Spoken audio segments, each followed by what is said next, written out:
سلام تعنا هبلنا زي خبركم تملكتي تي في تقرنيا نلمون وانا زعبا حزنا لكم قريبنا لنا ابز تفلاليو سلسته هغراوያን زعباتاتون حساب ريتون حبريتان نباهم نابلنا خنصنحنا نتوم زحزنايوم ጉዳያትን ምልላይ ዛከል ግልጋሎት መንግስቲ ስሉጥ ምግባር መንግስቲ ስሉጥ አገልግሎት ነዜጋታቱ ንማሃብ ዝሰርሖም ዘሎ ስራሕቲ እንታይ ይመስሉ ዝብል ክንደስሲና ቀጽልና ሰላም ንምዕሳል ሃገራዊ ሰላም ንምውሓስ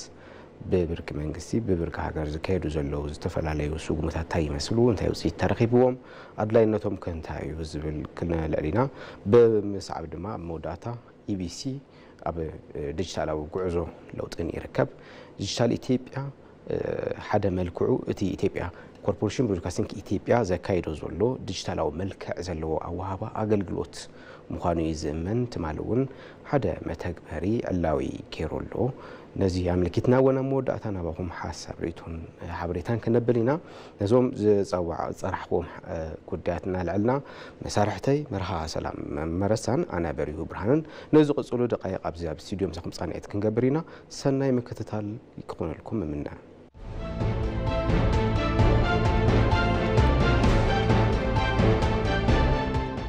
زي خبركم تملكتنا نبتي قدامي قداي نمسجار إذا أكل منجستي كاب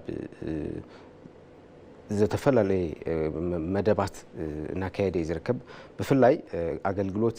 سلوت أقل جلوت نزيجاتو نمغرب سلوت كبهال كله زبناوي جزيء قلبتن وزان زنكي عقبت زيجاتوهن زرقاقس أقل جلوت نمهاب زكايدهم زلوا وانات انتهي مسلو زبلينا كنا العل مرها سلام انكوا دحن مزخمو أبزو قدا يزيزلك حسب كتقصل تخليخا نبخا عدل كمكا ያው ግልጋሎት መንግስቲ ስሉጥ ምግባር لا تعممو نركبو ስራሕትን ብልተለና በተከታተልቲ ስራሕትታትናውን ናይላ አመሰሉ ስራሕትታት ጉህድነት ማህበረሰብና ለዕርፎ አወንታው ጽልዋ ታይም ለመስል ላዳሐሰስና መጽናይና ያው ከምቱ አቀዲም ካላ ገልጽ ኸይል ጸናሕኻ ዕማማት መንግስቲ በአግባብ ታይ ዮም መሰረት ለሕዝለው ለውሉ ዛዕባታት ምርአይ አገዳሲ ይሆን ያው ግልጋሎት መንግስቲ ስሉጥ ምግባር ለስሩሕ ስራሕቲ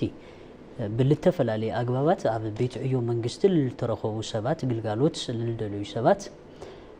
أجوبتن جيزين وتعن قلبتن بلنكوي كعب القطب بلا ترف أجواب جلجالوت نايمها زعبا خمخانو زوم زعباتات زيوم مسرت لك حزو تاي عينت قدم زعباتن تاي عينت قدم خونتاتن مسرت دحزو مصيوم يوم لولو نجرات مدهساس أجداسي يكون مالتيو ያው ህንጸት ቁጠባ ዘላቅ ኮን ቀደም ሰዓው ለሐሉ ዕማማት ባይታ ከሕዝ እንዳተገበረ መጽዩ ዝንብልተልና ግልጋሎት መንግስት ንብልተልና ግልጋሎት መንግስቲ ለተሳለጠ ልኮን ብዙሕ መሰረተ ልማዓት የለዩ ስለዚህ ብዙሕ መሰረተ ልማዓት ለክማላ ፋይናንሳው ጠለባት አለው ማለት እዩ ስለዚህ ቶም ፋይናንሳው ጠለባት ደግሞ አድል ለዋ ሪሶርስታት ሞቢላይዝ በመግባር አዲ ክትርበሐሎም ቱ አታዊአ ክትዕቢ ናይዜጋ መንግስቲ ግብር አካብ ከምሆኑን ናይዜጋ አታው አምዕባይ መሰረት ለለዎም ስራሕትታት አብ ምስራህ ወይ ከአባይታ ምድሃዝ ይንጥልጥል ማለት እዩ ያው ዞም ለገለጽና ዮም ነገራት በቀደም ሰዓብ ንርእንተይልና ሀገር ልዑል መጠን ሸርፎ ወጻይ እትስነሎም ወይ ከአተውጸሎም ወጻታት ናይ ምንካይ ዛዕባ ትቀንድ ዛዕባ ይሆንሎ ማለት እዩ ስለዚህ ቶም በሚሊየን በአማይት ሚሊዮን ዶላራት ወጻይ አዲ ከተተርፍ ካብሉ ኻለቱሎም ዛዕባታት ውሽጥ ሓዲዩ ምህርት ስርናይ ካብ ደገለ አትነበረ ብናይ ዓዲ ውሽጥ ምህርትን አይ ምትካ ዛዕባዩ 900 በአማይት ሚሊዮን ዶላራት ላ ቢሊዮን ዶላር ለጽጋ ቅርሺ ምትራፍ ማለት ያው አፍቱ መሰረተ ልማዓት ግልጋሎት ለውዕሉ ነገራት መሙላ ጸላዋይ ግደለዎ ማለት ጸላዋይ ግደተለ ይሆነ ንቱ ነገር ንምምዕራይ ገዚፍ ግደለለዎ ዛዕባ ማለት ኢትዮጵያ ታምርት በሰፊሕ ኢትዮጵያ ላተንቀሳቀሰትሎም ካብሉ ጸንሑ ዛዕባታት ውሽጥ ሓደ እዩ ዝጉን ያው ትልዑል ሸርፊ ወጻይ አብ ዓዲ ውሽጥ ልክንክን ቱ ግልጋሎት መንግስቲ ስሉጥ ንምግባር ለስሩሑ ስራሕትታት ጉሁድ ንምግባር ወይ ከዓ ንምትግባር መሰረት ካብሉ ድሕዙ ዛዕባታት ውሽጥ ሓዲዩ مسزي مسال مسا هم تولا قلتنا يون سرحنا مسان شعبون بيت عيوتات منجستي نسرح مچون اي مغبار عمامات بسفيح እንዳተሳለጠ رأينايو زعبايو لتقتاتلتي كافتو اول لو تدحيسخا كاب لنطفولهم سرحتታት ውሽጥ ሓዲዩ ማህበረሰብ ግልጋሎት ክረክብ لمصلن ባይታታት لتمعراريا لكخونا مغبار ማለት ያው እዚ ምስነ ልቦናውን ስነ ህይወታውን زعباتات ቀጥታ ትእስስር ለለው زعبايو لكتصنحሉ ምቹ ሁነታት ለይፈጥር ቤት ዕዮ ሰራሕተኛታት አፍቱ ባይታ ጸኒሖም بحق ጥራሕ ቀይድኻ لتمعراري ነገር ምግባር ስለለይካል ቤት ዕዮታት ሰራሕተኛታት ልስሕቡ ሰራሕተኛታት አው ልኽጸንሑ ግልጋሎት ልክህቡ ብልሰርዕ አግባብ ናይ ምህዳስ ሰራሕቲ ልዑል መጠን ወጻኢ ተሰሪሑ ተፈሰስ ተገይሩ ወይ ከዓ በጀት ተሰሊዑ ላተዓመመ ልጸንሐ ዕማም ሃገር እዩ ያው እዚ ቀጥታ ምስሉጥ ግልጋሎት ልዳሓዝ زعبايو ማለት እዩ ያው ህንጸቱ እውን የጠቃልል እዩ ቤት ዕዮታት ልዑል መጠን ወጻኢ ነኬን አፍቱ ናይ ፋይናንስ ስርዓት ሃገር ብጣዕሚ ሕጽረታት ክፈጥሩ ልኽእሉ ፈሰስ ገንዘብ ብጣዕሚ ብሰፊሑ ይሳለጥ ነይሩ እዩ ያው እዚ ልምትራፍ ህንጸት ቤት ዕዮታት እውን ብልዑል መጠን ካፒታል እንዳተሳለጠ ጸኒሑ እዩ እዚ ግልጋሎት መንግስቲ ዝሙን ምግባር ካፍቱ ፋይናንሳዊ ጠለባት ተድሒስኻ ክሳዕ ቱ ግልጋሎት ልደሊ ውልቀሰብ ይኹን بخم ማሕበረሰብን ከም ህዝብ ንገልጾ ብምግባር መዳይ ባዓሉ ልኻአለ ክቡር ባይታዩ ማለት እዩ ቤት ዕዮታት ዲጂታል ናይ ምግባር ስራሕ እውን ኣሎ ዲጂታል ምግባር ስራሕ ትበሃል ተሎ ያው ብዛዕባ ዲጂታላይዜሽን ብሰፊሕ አግባብ ኣብ ልተፈላለዩ መደባትና ላጠቀስናዮ ልመጻና ነገር እዩ ዳርጋ ቱ ሚዲያ ልከታተል ሰፊሕ ቤተሰብ ኢቢሲ ዲጂታላይዜሽን ዲጂታል ኢትዮጵያ ሉሉ ቃላት ንሐረጋትን አብልቦኑ አለዋ ያው ለለይ ሰሙዕና ግን ዲጂታል ኢትዮጵያ ወይ ከዓ ዲጂታላይዜሽን አብለለኻዮ ኾንካ በመስረሕ መተግበሩ ወይ ከዓ መخዳ ስራሕትታትኻ ናይ ምቅልጣፍ زعبايو ቤት ዕዮታት ለለወን ሰነድ ዝሙን ብልኾነ አግባብ ሰኒደን ለተገልገልቲ ብስሉጥ ልደልይዎ ሰነድን خلوت زعباتاتن ناي مقراب زعباتات ينمو لامسلو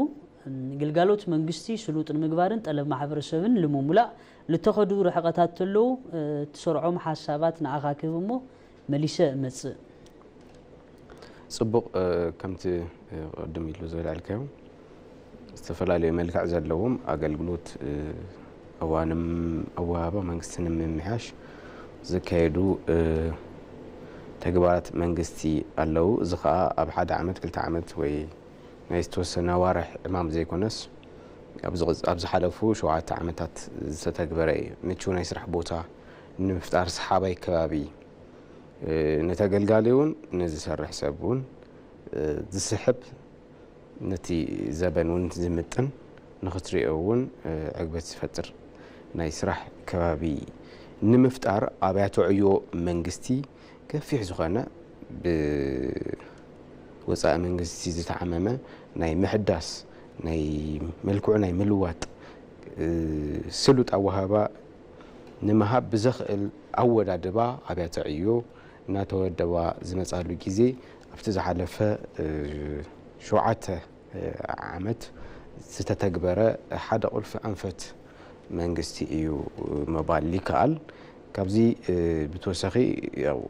كل جزء دال علنا يو مزين عنا خمسة تقص كيو ديجيتالاوي أقلبلوت نمهابون إتغندي أسكوال ويكا فرح نايتي منجست زبو سيرفيس نمكبار تحاسيبك خون نتسرحلو زمت أسرحي سلوت زبنو زحاتو أقلبلوت مس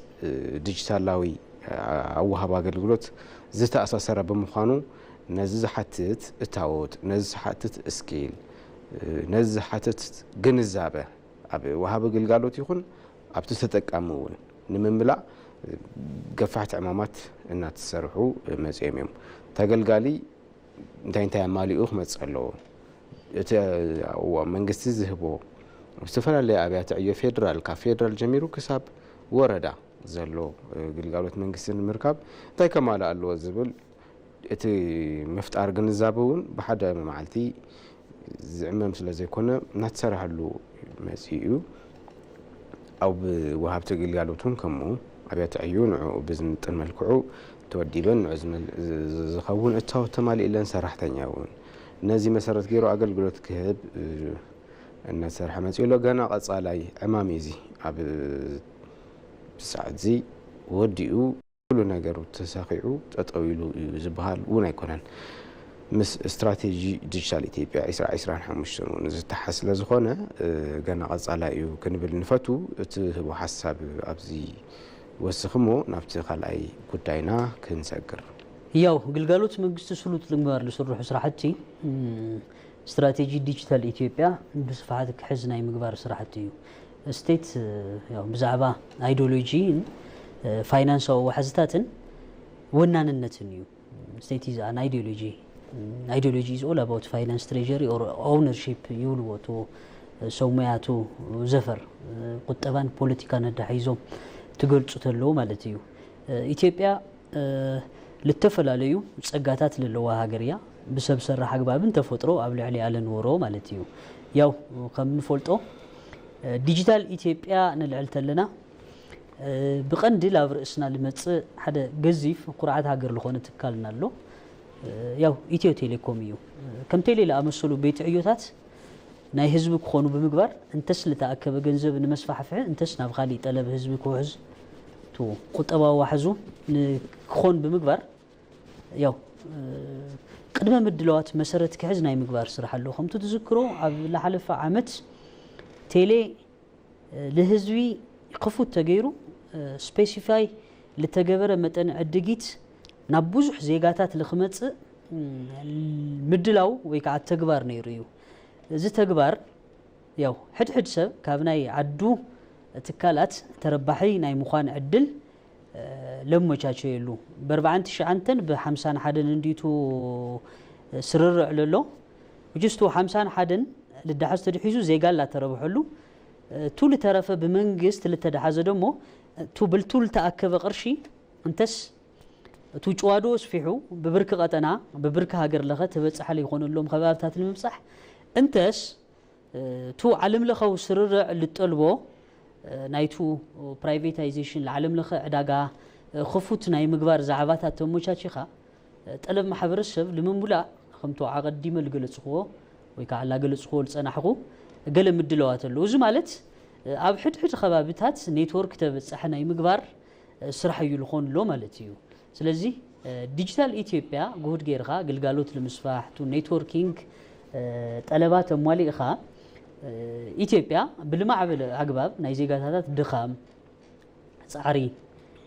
ገንዘብውን ነኪያ خالوت ለይተማሉ ሰፋሕቲ ጠለባት አለምሙላ ተኸደሎ ርሕቀት ከምዃኑ ዞም ነገራት እዚኦምውን ተመሊሶም ላፍቱ ግልጋሎት መውህብ ባይታታት ከምምጾ ከምልዚኦም ለአመሰሉ ናይ ፋይናንስ ወይ ከዓ ናይ ኢኮኖሚክ ሞቢላይዜሽን ኢልና ንጸርሖም ስራሕትታት ባይታ ለሓዙ መጽዮም እዮም ግልጋሎት ሓደ ማእኸል خمتو بالتدغاغامي لا غلصنا يول مصانا ياو بغيزين بغنزبن لغلصو دخامات بمنكاي مداي مسرح تحتاتنتو ونيو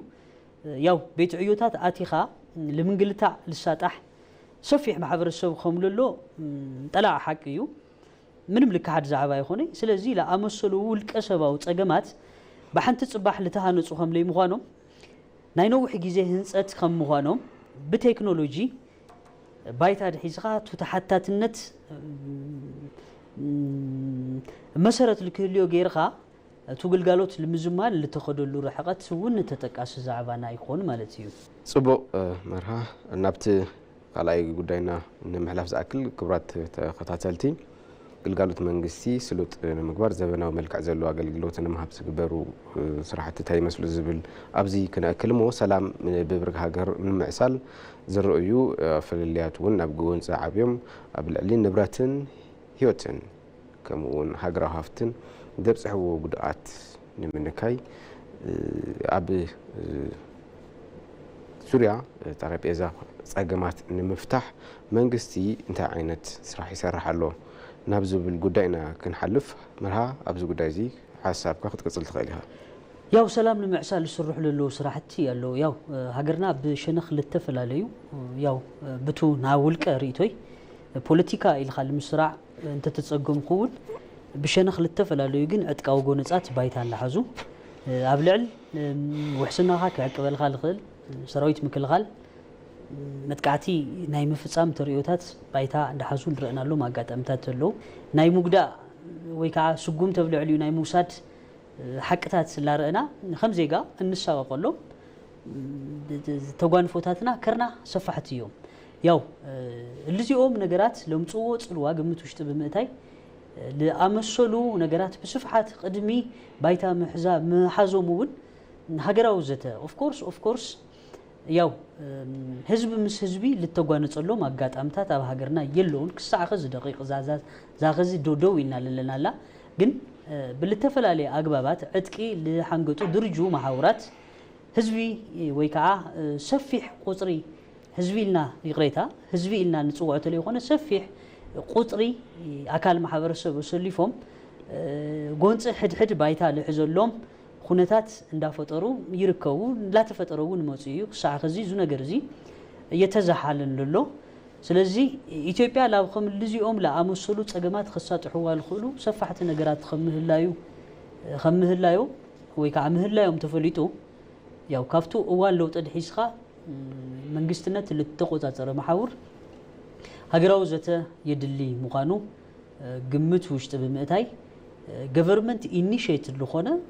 قندمو government اللي خونه كوميشن هجراو زته تساليتو قبل التفلاليو خبابتات ياو ناي أجندة متأخر بصراحتي كساع زا نركب لا دقيق عندها تسالت أي الركب ياو بخمل زي يوم لا أمسلوت عارتاتن بناي منجست initiation وكعاد تدرادارنت تلازابنت ياو لا أمسلت أجم قبل فترة للتفل عليه عشان خاجرنا لعل السسا شح تلي تجاجي السسا نحمشت شح ياو بتشاجن specifically نحمشت شح قصري قليل نجار يخوني لعل السسا شحيو عطقات كمل هاجر نابسرو حيوتهم كملسو مقبار تخيليو ياو سلام بهجنايو سلام نايسفح محبر السبنا خم هاجر خم زيجا طلبنا خم مقانو سلام كابجز حدا ويكع بتوقسو حدا أكل لمس زعبا يخوني مو سلازي عف خلت حيلي لمتقام لنقساقسو وحيلتات مزحال سخنت هدأت تتقلى بخم مقانو عف هاجرنا كوينات بايتا بالحازة أفريكاوي يتسجم بأفريكاوي فتح بايتا كحز اللي تجورلو حدا خم هاجر كتودسلو لقبا حدا قاتامي وعل سممعنت بريتوريا يا وعل سممعنت بريتوريا منقست وتهدروا صبللتا لنبلول نطلب سلام لمنصاك ويكع طلب سلام نمنصاك دلوونت خملي ولو لريلو قاتامي بمسرت وعل سممعنت بريتوريا تمزابلتي نابب قشتهم لمملاس للو دليت منقستي بالتفلاليو مدرخات اللي قلت لهم أجت أمتاتون اللو زعبانا كل التجراي هم مخانو عندي أودينسنا أو خم الركب ياو زعبانا كل التجراي غيرنا بي قبل التفلاليو شنو خاجر أما نجستنا عواتو حيلتاتن صبوق سنيات فوتيرو لا تو أمتو عنتو اللي قلت خيو أفتم سسان اللي عليون شحات اللي قلتوا سبات لا بب بوتو ماتيوم تو خبابي ويكعهم هاجر حدودوتا كلي لقباء من قصاصات ندات تجورو تصنيحهم يوم أبزي قدايزي بفلا هجراوي سلام نمعسال زكايدو زلو كابونا بكل التجرايون كايدو اللوم زبل كيم حساب نمر قاد زاكل بعبيو حد دخلتين نحنصو عم كابن القدات تسمم بريتوريا سعيبو خلتشعن 15 عام تمرت تكمت ورح مودعتا وعل سلام مستفرمه هاجراو كوميشن تحدثو تطايشو ابز تفلات لله تاع تግራይ ጥራሕ ዘይኮነስ كوم عينت برت تتحيزو ناب غونصي زاتو كفال حبرساب زلوالن كبابتات ኢትዮጵያ كزحقو فيتي هاجراو كوميشن كطايش كلو بدحريو ስለዚ ሃገራዊ ዋኒን ሒዙ ዝተጣየሸ ኮሚሽን እዩ። እቲ ኮሚሽን ሃፍቲ ምትእልላሽ እዩ እቲ ነዊሕ ግዜ ዝወስደሉ ትሽዑ እዋን ቀልጢፉ ናብ ተግባር ንኽኣቱ ዘይኽእሎ ሓደ ጉዳይ እውን ገዚፍ ብጣዕሚ ገዚፍ ዝኾነ ሃፍቲ ዝሓቲ ስለ ዝነበረ ነዚ ናይ ምትእልላሽን ናይ ምድላውን ግዜ ስለ ዘድልዮ እዩ ኣብ ቀረባ ናብ ተግባር ኣትዩ ሰባት ኣብ ዕጥቂ ኣትዮም ዝሳተፉ ዝነበሩ ነበር ዕጡቃት ዜጋታት ናብ ዳግመ ፅንበራ ክኣቱ ናብ ተግባር ዝኣተወ ማለት እዩ። ስለዚ እቲ ኣብዚ ቅንያት እዚ ኣመራርሓ እቲ ኮሚሽን መግለፂ ሂቦም ነይሮም ልዕሊ 65,000 ዕጡቃት ነበር ናብ ሰላማዊ ሂወቶም ከም ዝተመለሱ እዮም ጠቂሶም ዘለው። እዚ እውን ሰላም ንምርግጋፅ ባይታ ንምትሓዝ ካብ ዝካየዱ ዓበይቲ ዋኒናት መንግስቲ እዩ። ልዕሊ 65,000 ተቀዳማይ ምዕራፍ ዝቕፅል ምዕራፍ እውን ኣሎ። ብሓፈሻ ከባቢ 300,000 ዝኾኑ ዜጋታት እዮም ናብዚ መስመር እዚ ናብዚ ባይታ እዚ ከኣቱ እቲ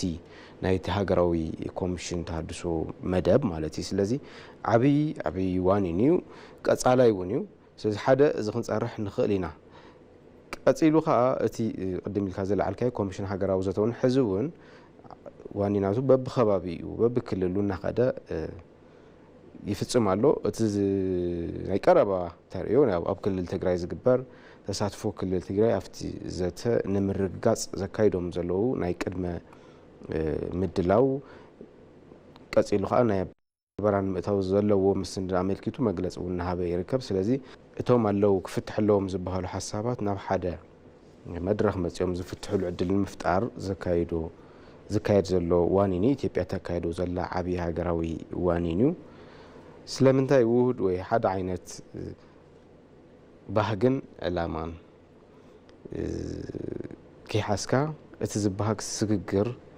እቲ ዝድለ ቁጠባዊ ፖለቲካውን ማሕበራውን ፀብለልታ ንምምፃእ ፈተና እዩ። ስለዚ ሃገራዊ ኮሚሽን ዘተ ነዚ መሰረት ብምግባር እናሰርሐ ይርከብ። እዚ እውን ዓብይ ሰላም ንምሓስ ዝግበር ዘሎ ዋኒን እዩ። ምስ ዘለና ሰዓት እውን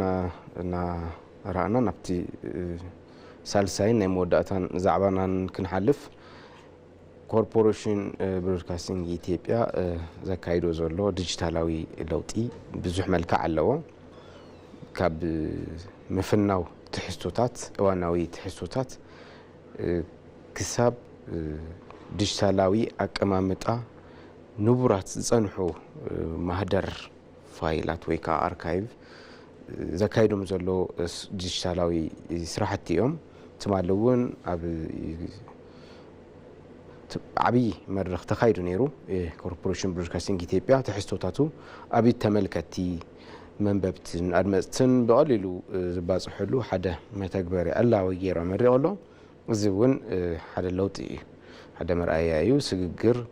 ዲጂታላዊ ስግግር እቲ ትካል ዘርኢ እዩ። ዲጂታል መልክዕ ዘሎ ኣውሃባ ኣገልግሎት ምስ ስትራቴጂ ዲጂታል ኢትዮጵያ ብምትሓዝ እናልዕሎ ዛዕባ እዩ። እስኪ ብዚ ዝሓስከዮም ዲጂታል ኢትዮጵያ ብምንትረኣሽ ኢቢሲ ለዓሞም ወይ ከዓ ለዓመሞ ትግበራሉ ኣብ ቀረባ ቴሌቪዥንኩም ኣብ ጁባኩም ብልብል ሰፊሕ ፅርሒት እዩ ነገራት ላተሽከርከሩ ዝርከቡ ያው ቶም መተግበሪታት ሕዚ ባይታ ሒዙ ዘሎ መተግበሪ ወይ ከዓ መኸዳ ዜና ጽሑፍ ከከም ሕርያና ብልተቐመጠልና መእተውታት ኣለዎ ቱ ኣፕሊኬሽን ስለዚ መእተውታት ምርካብ ይኽእለና። ስለዚ ኣብ ዝኾነ ሰዓት ኣሙሊጥና ገለ ተለይበልና ወይ ከዓ ቱ ነገራት ኣብ ልደለናዮ ሰዓት ኣብ ልኽእለና ሰዓት ናይ ምድህሳስ ዛዕባ ልፈጥረልና ዕድል ኣሎ ማለት እዩ። ቀጥታ ፈነው ሬድዮን ቴሌቪዥንን ብልተቐመጠልና ከዝውን ኣማራፅታት ተጠቒምና ምርካብ ንኽእለሉ ዕድል ተፈጢሩ ኣሎ። ቪድዮታት ብዝብል ኣማራፂ ዝተሰንዱ ምስላውን ድምፅን ስራሕቲ ኢቢሲ ምርካብ ይከኣል። ከም ኣብነት ቪድዮታት ኣለዎ ሕድሕድ ቪድዮታት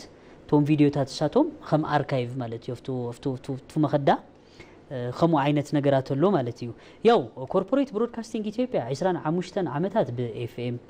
60 ብምስሊ ወይ ከዓ ብቴሌቪዥን 9 ብሓፂርን ነዊሕን ርሕቀት ብብሄራዊ ሬድዮ ተበፃሕ እንዳኾነ መፅኡ እዩ። ኣብ ክልል ተገልፁ ግዜታት ዝተሰርሑ ስራሕቲ ኣብ እዋኖም ሓበሬታ እዮም ነይሮም። ሓበሬታ ትእከብ ተሎ ፍልጠት እዩ። ኢቢሲ ካብ ስግግር ፍልጠት ናይ ባዕሉ ግደ ክጻወት አጋጣሚ ልተፈጠረሉ ሰፊሕ ጸጋ ለለዎ ትካል እዩ ማለት እዩ ያው ኢቢሲ ንብልተለና ኢትዮጵያ ብሮድካስቲንግ ኮርፖሬሽን ይኹንም በይ አፍሪካ ወኪሉ ክጽራህ ልኽእል ናይ ነው ዕድመ ሊያውም ለይተገዘ ሚዲያ እውን እዩ ኣብ ቀይዲ ባዕዳው መግዛእት ለይ ወዓለ ታሪክ ከምልለዋ ልሰነደ ዓዊ ትካል እዩ ታሪክ አህጉርና አፍሪካን ሓቀታት ዓለም ንምንጋር ልሰርዑ ብሕታዊ ሃፍትታት ዘለዎ ዋና ፈጻሚ ስራሕ ኮርፖሬት ብሮድካስቲንግ ኢትዮጵያ አይተ ጌትነት ታደሰ ንዝኣመሰሉ ሃፍትታት ናብ ረብሓ ንምውዓል ክቡር ቀዳማይ ሚኒስትር አብይ አሕመድ ኣብ ዝመርሕዎ መድረኽ ዲጂታል ኢቢሲ ጠመተ ክወሃቦ ሓሳብ ብትረት ኣቕሪቦም ምንባሮም ይዝከር እዚ ቅድሚ ዳርጋ ወርሕን ገለን እዩ ተገበረ ብጣዕሚ ተረሓቀ ስፔሲፊካሊቱ መዓልቱ ግን ናይ ቀረባ ግዜ ታይሽሙ ሕዚ ባይታ ሒዙ ለሎ መተግበር መኸዳ ያው ከምቱ ላገለጽናዮ ነበርና ላኣመሰለ ዜና ብቀጥታ ፈኖን ብኻልኦት ዛዕባታት እዩ ኢቢሲ ዛዕባ ሳተላይት ስትራክቸር አለው ዲጂታል አርካይቭ ልክህሌና ለሌና በጀት ላወሉ የልዕሉ ነይሮም እዮም አይተ ጌትነት ክቡር ቀዳማይ ሚኒስትር አብይ አሕመድ አብለለውሉ ማለት እዩ ስለዚህ ዶም ነገራት እዚኦም ባይታ ትሕዙ ተለው ኢቢሲ ለለዎ ሃፍትታት ጸጋታት ጥራሕ ኣብ ዓዲ ውሽጢ ልልኽፈቱ ሚዲያታት ከም ግብአት ሶርስ እዚ ብመሸጣ ጥራሕ ክረኽቦ ልኽእል ነገር ብምሕሳብ ጥራሕ እንታስሊሕናዮ ኢቢሲ ቅርሻውን በይዛኹም ላበለ ልኸተለ ይኾነ ካብ ኢቢሲ ጸጋታት ልምርካብ ብዙሓት ልውሕዙሉ ትካል እዩ ልኾን ማለት እዩ ንምርምር ስርሖም ልረውሖም ነገራት ናይ ታሪክ ፈላጣት ተለው ናይ ቀረባ ግዜ ታሪካት ተለው ሕድሕድ ሪፈረንስታት አንቶ ከምቱ ልገለጽዎ ሕድሕድ ሓበሬታ ድሕር ልኾነ እዋን ፍልጠት እዩ ስለዚህ ለኣመሰሉ ዕቁር ነገራት ንምርምር ስራሕቲ ልጥለውሎም አጋጣምታት ተለው ከምቱ ላገለጽዎ ነበርኩውን ጀመርቲ ሚዲያታት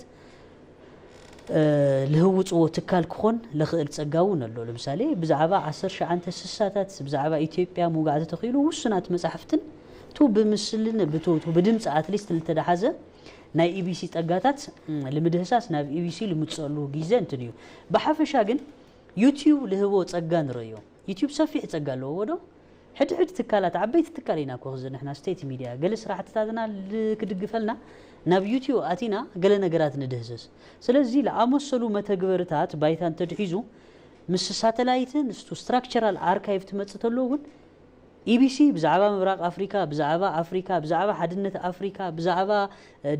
ሳልሳይ ዲፕሎማሲያዊት ከተማ ዓለም ውድብ ሕብራት መንግስታት ብዛዕባ ለህነጾም ነገራት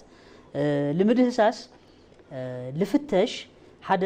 خالي بعلو الخالة ጸላዋይ አፕሊኬሽን ባይታ ናይ ምድሓዝ ዕድሉ ሰፊሕ እሞ ሱጉም ሊጀመረሉ ይመስለና አነ ኮርፖሬሽን ብሮድካስቲንግ ኢትዮጵያ እቲ ዘካይዶ ዘሎ ዲጂታላዊ ስግግር ምስ ጊዜ ምስ ዘበኑ ዝሓቶ ተመልከቱን ምስ ዝጠልብዎ በሐንሳብ ንምስጓም ንምስዳርን مسو تحيزو زكايديو أركايف قدم قبل مهدر ناي كوربوريشن برودكاستنج إثيوبيا مسلاون ناي دمصن ناي صحفن زصنحو هافتسات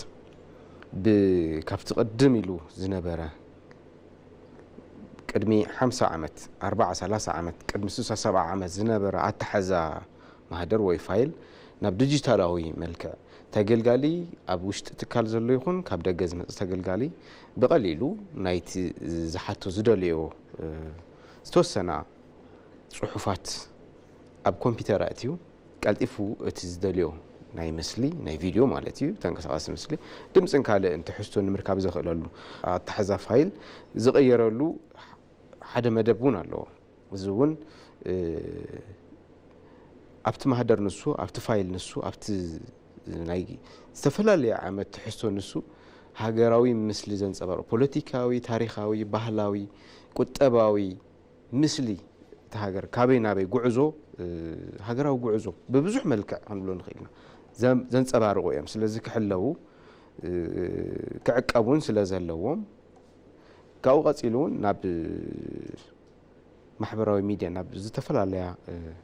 ملكع محبر يوتيوب تخفيتو بيوتيوب زرغحلو ካልኦት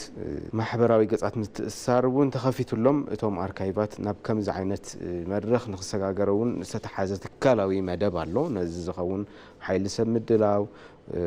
ዝጠልቦ ወፃእን ካልኦት ማቴርያላት ወይ እታወታትን ንምድላው ግዜ ዝሓትት ዋላ እንተኾነ በዚ እውን ዝተተሓዘ መደብ ከም ዘሎ ክነዘኻኽር ንፈቱ ብወገነይ ዘለኒ ሓሳብ ዝመስል ክተልዕሎ ትደሊ ኣብቱ ፀብልልታ ለለዎም ማሕበራዊ ሚድያታት ኢቢሲ ዝሰርሖም ስራሕትታት ናይ ምፍራይ ዛዕባታት ጥራሕ ተለይኮነ ኢቢሲ ሰፊሕ ፀጋ ኣለዎ ስለዚ ከምከዚ ኣብ መተግበር ኣዳልዩ ኣብ በብገዝኡ ተበፃሕ ንምዃን ምድላዋት ጀሚሩ ኣሎ ያው ከምቱ ዲጂታል ኢቢሲ መሰረት ገይርና ሓሳባት እንተልዒልና ዲጂታል አርካይቭ ዛዕባ ሳተላይት ካልኦት ነገራት እውን ተዳሒዞም ልመፁ ኣለዉ ስለዚ ኢቢሲ ከምቱ ላገለፅካዮ ነበርካ ካብ ባህላዊ ጀሚርካ ክሳብ ፖለቲካውን ቁጠባውን ካልኦት ዲፕሎማስያውን ዛዕባታት ናይቱ ቀጠና ሓቂፉ ዝሓዘ ከም ምዃኑ ፕላስ ደሞ ኢቢሲ ልጥቀሞም ኣሎ ቋንቋታት ትራንስቦርደርስ እዮም ኢቢሲ ትግረኛ ይናገር ኢቢሲ ክሳዕ ኤሪትሪያ ያኣቲ ኢቢሲ ሶማሊኛ ይናገር ኢቢሲ ኣብ ጅቡቲ ኣብ ሶማሌ ፑንትላንድ ኣብ ካልኦት ልተፈላለዩ ጅቡቲ ኣብ ልተፈላለዩ ናይዙ ቀጠና ሃገራት ኣሎ ኢቢሲ ኦሮምኛ ይናገር ኢቢሲ ክሳዕ ኡጋንዳ ይልጠጥሎ ማለት እዩ ስለዚ ዞም ትራንስቦርደርስ ዝኾኑ ቋንቋታት ባዕሉ ዝኸኣለ ፀጋ እዮም ትላሓዞ ሃፍትታት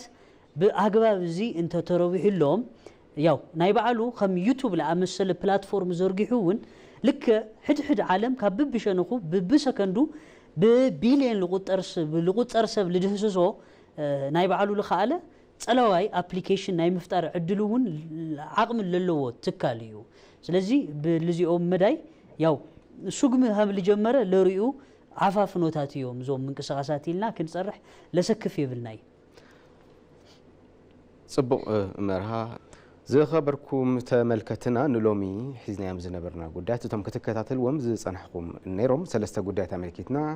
ዝተፈላለዩ ሓሳብ ንርእይቶ እናበኹም ኣቢልና ነርና እቲ ቀዳማይ ግልጋሎት መንግስቲ ስሉጥ ንምግባር ስሉጥ ግልጋሎት ንዜጋታት ንምሃብ ዘሎ ኣፈፃፅማ ወይ ከዓ ጉዕዞ እንታይ ይመስል ዝተረኸቡ ውፅኢታት ኣየንኦም እዮም ኣብ ዝብል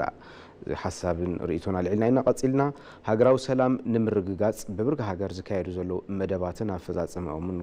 እንታይ ይመስል ዝብል ርኢና ነርና ኣብ መወዳእታ ድማ ዲጂታላዊ ለውጢ ወይ ድማ ስግግር ኮርፖሬሽን ብሮድካስቲንግ ኢትዮጵያ ወይ ድማ ኢቢሲ ምስ ዲጂታል ኢትዮጵያ ብምትሓዝ ናባኹም ርእይቶን ሓሳብን ሓበሬታን ኣቢልና ነርና